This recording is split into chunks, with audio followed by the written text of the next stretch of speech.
метилпреднизолон? Нету? 250 на 500, ну хоть что есть. 1000. Инъекционный вообще не будет. Инъекционный нету? А этот курантил, клексан? Ничего нету, да, Дима?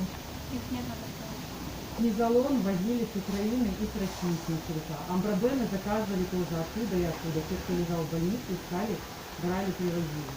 Низолона нет, витамин С в ампулах есть, и витамин D в каплях. А клексан и курантил, вот такие вот препараты, нету ничего? А они...